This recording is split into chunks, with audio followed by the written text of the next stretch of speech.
வணக்கம். இந்த சேனலை இதுவரை சப்ஸ்கிரைப் பண்ணாதவங்க மட்டும் சப்ஸ்கிரைப் பண்ணுங்கள். பக்கத்தில் இருக்கிற பெல் ஐக்கானை கிளிக் பண்ணுங்கள். பிடிச்சிருந்ததுன்னா லைக் பண்ணுங்கள், ஷேர் பண்ணுங்கள், கமெண்ட் பண்ணுங்கள். நன்றி. வணக்கம்.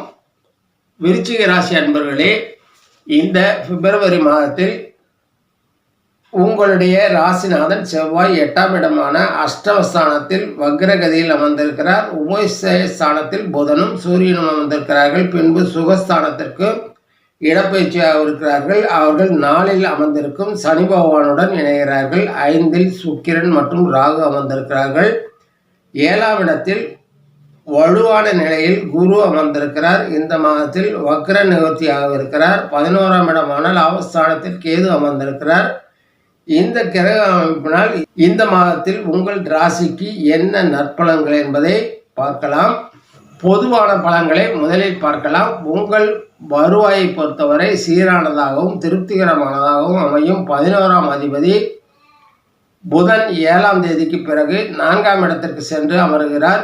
அமரும் போது உங்கள் வருவாய் உயரும். உபஜயஸ்தானத்தில் அமர்ந்திருக்கும் சூரியன் இடப்பெயர்ச்சி ஆவதற்கு முன்பாக உங்களுக்கு நற்பலன்களை வழங்குவார். உங்கள் துணை உங்கள் பொருளாதார வளர்ச்சிக்கு உறுதுணையாக இருப்பார். மாதத்தின் பிற்பகுதியில் செலவுகள் அதிகரிக்கும். ஆரோக்கிய குறைபாடு ஏற்படும். தொழில், வியாபாரம், வேலை போன்றவற்றில் முன்னேற்றம் அடையும்.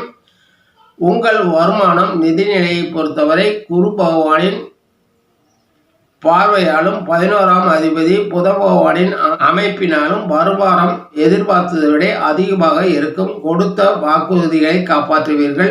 பழைய கடன்களை அடைத்து மகிழ்வீர்கள். சேமிப்புகளை உயர்த்திக் கொள்வீர்கள். பணம் பல வழிகளிலும் வந்து சேரும்.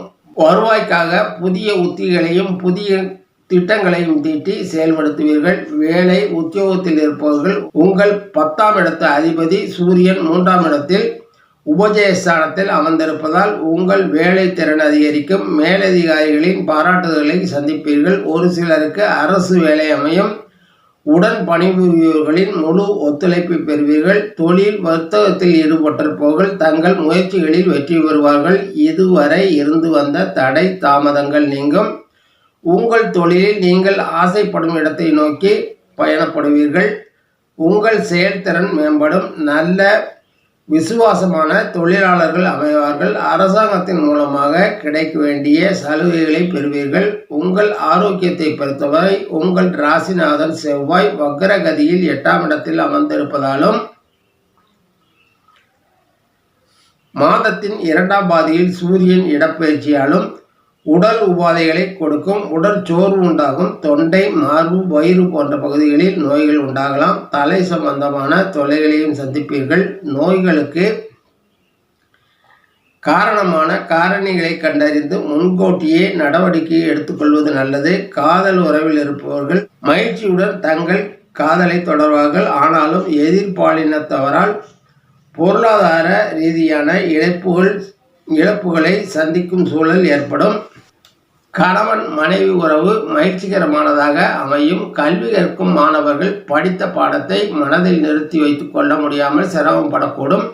முடிந்தவரை பொழுதுபோக்கு மற்றும் கவனச்சிதறல்களை குறைத்து கொண்டு கல்விக்காக அதிக நேரத்தை ஒதுக்கி செயல்பட்டால் வருடத்தில் இறுதித் தேர்வில் அதிக மதிப்பெண்களை பெற்று வெற்றி பெற முடியும்.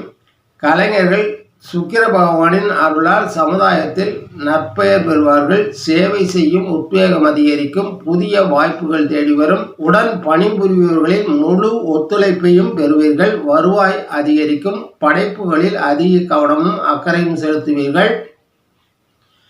அரசியல்வாதிகள் நற்பலன்கள் பெறும் மாதமாக அமையும். உழைப்புக்கான அங்கீகாரத்தை விரைவில் பெறுவீர்கள். அரசியல் எதிரிகளை விட உடன் இருப்பவர்கள் ஆபத்தானவர்கள் என்பதால் கவனமுடன் செயல்பட வேண்டும். அந்தஸ்து, மரியாதை உயரும். இந்த மாதம் பொதுவாகவே உங்களுக்கு ஒரு சில விஷயங்களை தவிர்த்து விட்டு பார்த்தால் நல்ல மாதமாகவே அமையவிருக்கிறது. இந்த மாதம் முத்துமாரியம்மனுக்கு விளக்கேற்றி வணங்கி வாருங்கள். அவர் அருளாசியை பெற்று நற்பலன்களை மேலோக்கிக் கொள்ளுங்கள். நன்றி, வணக்கம். மீண்டும் சந்திப்போம்.